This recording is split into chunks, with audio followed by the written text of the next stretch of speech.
नमस्कार, मैं प्रद्युमन जोशीला नलवा।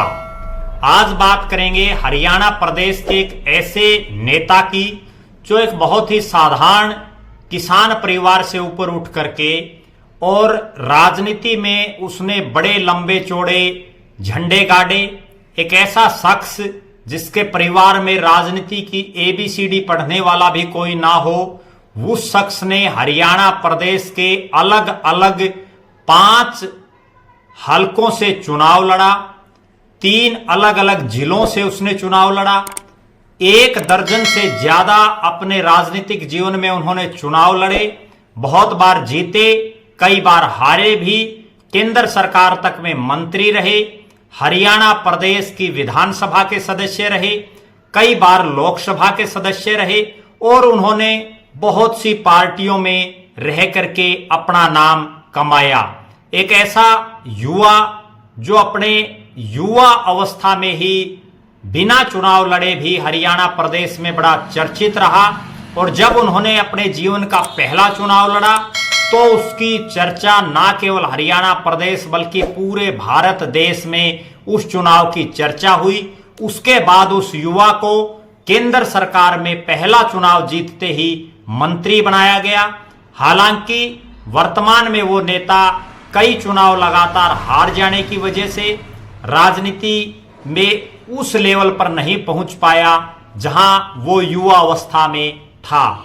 जी हां, मैं बात कर रहा हूं कैथल जिले के कलायत विधानसभा क्षेत्र के दुब्बड़ गांव में श्री हरिकेश सहरण के घर जन्मे जयप्रकाश, जिन्हें लोग जेपी के नाम से पुकारते हैं। जयप्रकाश उर्फ जेपी ना केवल हरियाणा बल्कि भारत देश की राजनीति में एक बड़ा नाम रहा है। अगर राजनीतिक रूप से देखें तो जयप्रकाश उर्फ जेपी हरियाणा प्रदेश के उन गिने चुने नेताओं में शामिल है जिन्होंने 3 जिलों के 5 अलग अलग हलकों से लोकसभा और विधानसभा का चुनाव लड़ा। कई बार वो जीते और कई बार हारे।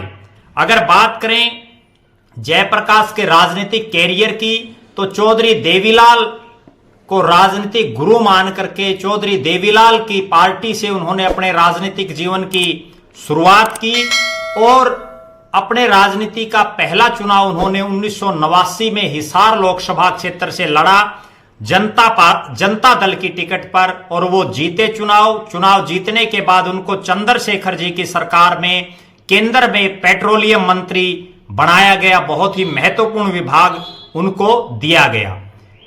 इस चुनाव लड़ने से पहले ग्रीन ब्रिगेड के रूप में जयप्रकाश का नाम ना केवल हरियाणा प्रदेश बल्कि उत्तर प्रदेश, बिहार और पूरे जो है आधे से ज्यादा भारत में उनका नाम विख्यात हो चुका था।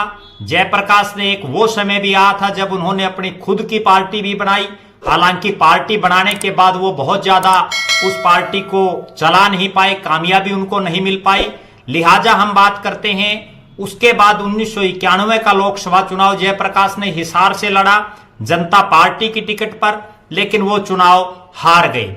उन्होंने यहां हार नहीं मानी।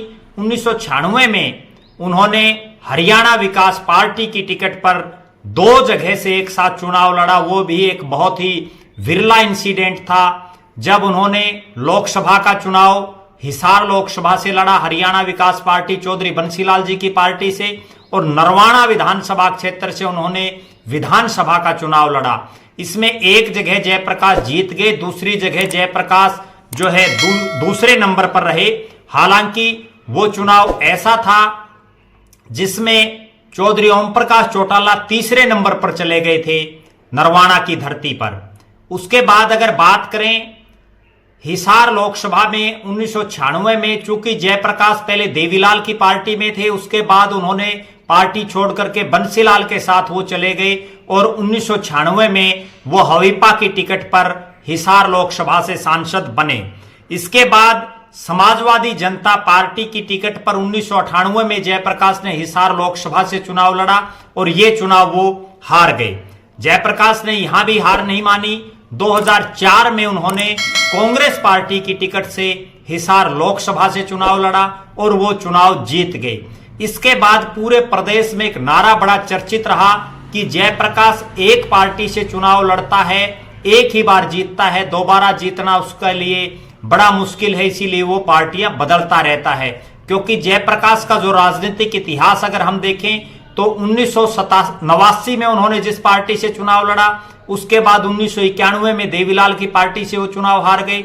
1996 में उन्होंने जब बंसीलाल जी की पार्टी से चुनाव लड़ा तो वो जीत गए। 1998 में जब उन्होंने समाजवादी जनता पार्टी से चुनाव लड़ा तो हार गए। और 2004 में उन्होंने कांग्रेस पार्टी से चुनाव लड़ा तो वो जीत गए। इसके बाद जयप्रकाश की राजनीति लगातार रंग दिखाती रही।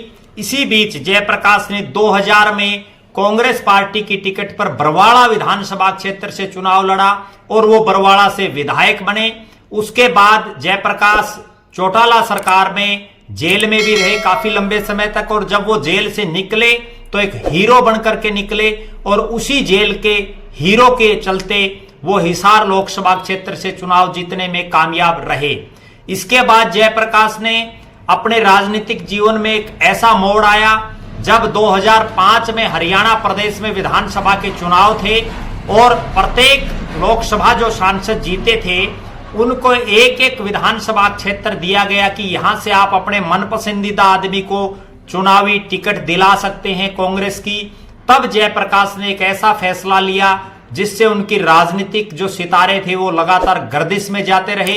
जयप्रकाश ने किसी अपने कार्यकर्ता को टिकट ना दिला करके अपने छोटे भाई रणधीर सिंह धीरा को बरवाड़ा से विधानसभा की टिकट दिलाई, और रणधीर सिंह धीरा को जब उन्होंने टिकट दिलाई तो बहुत से कांग्रेस पार्टी के जो नेता और कार्यकर्ता जयप्रकाश जेपी के साथ लगे हुए थे, कांग्रेस में वर्षों से लगे हुए थे, वो बड़े नाराज हुए, नाखुश हुए। लेकिन कांग्रेस पार्टी की आंधी के चलते रणधीर सिंह धीरा चुनाव जीत गए, और जेपी के बाद जो है दुब्बड़ गांव के सहारण परिवार का दूसरा जो विधायक है वो रणधीर सिंह धीरा के रूप में वहां मिला।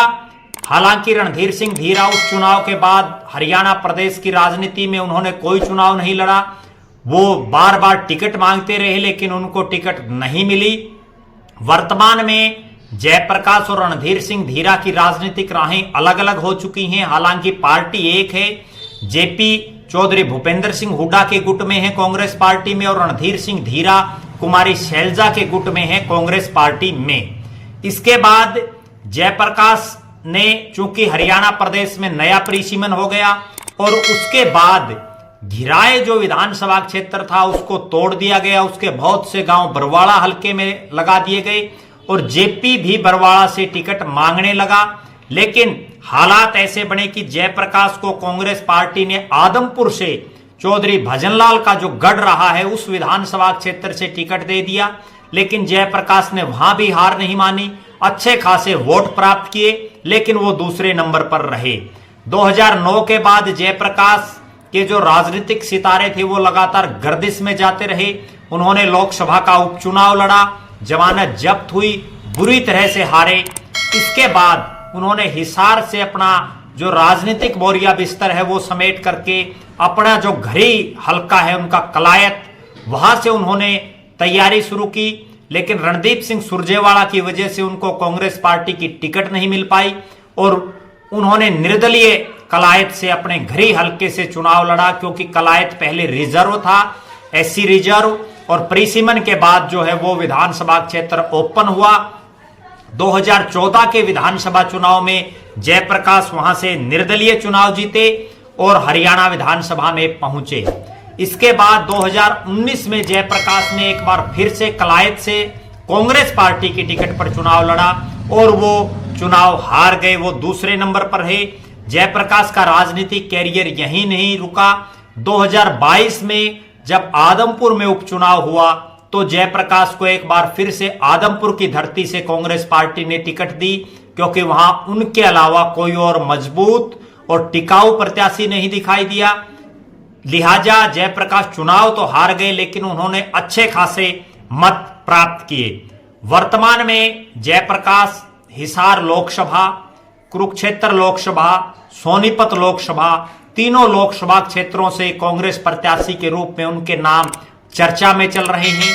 इसके अलावा कलायत और आदमपुर विधानसभा क्षेत्रों से भी उनका नाम चर्चा में चल रहा है। जयप्रकाश ने अपने भाई रणधीर सिंह धीरा को जैसे विधायक बनाया, उसके बाद धीरा और उनकी जब राजनीतिक राहें थोड़ी थोड़ी जुदाई पर थी, तब उन्होंने अपने बेटे विकास सहारण को राजनीतिक रूप से चुनावी मैदान में उतारा और उनको कांग्रेस पार्टी का, युवा कांग्रेस का कैथल जिले से जो है चुनाव लड़ाया। हालांकि वो चुनाव एक नौसिखिया प्रत्याशी के सामने जयप्रकाश जेपी का बेटा चुनावी मात खा गया। लिहाजा जयप्रकाश एक ऐसा नेता जिसने हिसार लोकसभा, नरवाना विधानसभा, कलायत विधानसभा, बरवाड़ा विधानसभा और आदमपुर विधानसभा, इन 5 अलग अलग विधानसभा और लोकसभा क्षेत्रों से चुनाव लड़ा। लेकिन अपनी जिंदगी की सबसे बड़ी गलती जो उन्होंने की वो यही रही कि वो बेशक बार बार पार्टियां बदलते रहे, लेकिन जब 2005 के विधानसभा चुनाव में टिकट देने की बारी आई तो उन्होंने पार्टी के कार्यकर्ताओं की बजाय अपने भाई को जो है टिकट दिलाने का काम किया। और अब जो है वो बेटे को भी राजनीति में लाए हुए हैं। यही जयप्रकाश एक समय परिवारवाद का आरोप भी लगाते थे। लेकिन इतना जरूर है कि जयप्रकाश एक ऐसे शख्स हैं जो जमीन से जुड़े हुए हैं, लोगों के बीच में रहते हैं, लोगों के सुख दुख में आते हैं। जीत से ज्यादा उनको अपने राजनीतिक कैरियर में हार हासिल हुई है, लेकिन उन्होंने कभी हिम्मत नहीं हारी और लगातार लोगों के बीच में रह करके कई मुख्यमंत्रियों के साथ उन्होंने काम किया। प्रदेश में चौधरी देवीलाल, चौधरी बंसीलाल, चौधरी भूपेंद्र सिंह हुड्डा जैसे नेताओं के साथ जो है जयप्रकाश ने अपनी राजनीतिक जो जीवन था उनका वो लगातार उन्होंने जारी रखा। राजनीति में चौधरी देवीलाल से राजनीति का ककहरा सीखने वाले और वर्तमान में भूपेंद्र सिंह हुड्डा और दीपेंद्र सिंह हुड्डा के साथ खड़े जयप्रकाश को उनके भविष्य के उज्जवल राजनीतिक भविष्य की हमारी तरफ से शुभकामनाएं।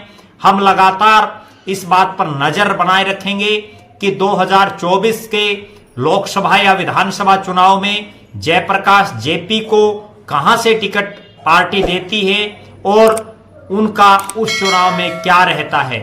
लिहाजा हरियाणा प्रदेश की राजनीति का एक ऐसा विरला नेता जो एक आम घर से उठ करके 3 अलग अलग जिलों के 5 विभिन्न हलकों से चुनाव लड़ता है, 1 दर्जन से ज्यादा चुनाव लड़ता है और हार और जीत की परवाह किए बिना जहां भी मैदान खाली दिखे वहीं से जयप्रकाश को चुनावी मैदान में उतार दिया जाता है। बहुत बहुत धन्यवाद। आप हमारे साथ बने रहें, हमारे फेसबुक पेज को लाइक और फॉलो करें, यूट्यूब पर चैनल को सब्सक्राइब करें, बेल आइकन घंटी का बटन अवश्य दबाएं, वीडियो को ज्यादा से ज्यादा शेयर करें, अपने बहुमूल्य कमेंट्स अवश्य लिखें। बहुत बहुत धन्यवाद। आपका अपना प्रद्युमन जोशीला नलवा।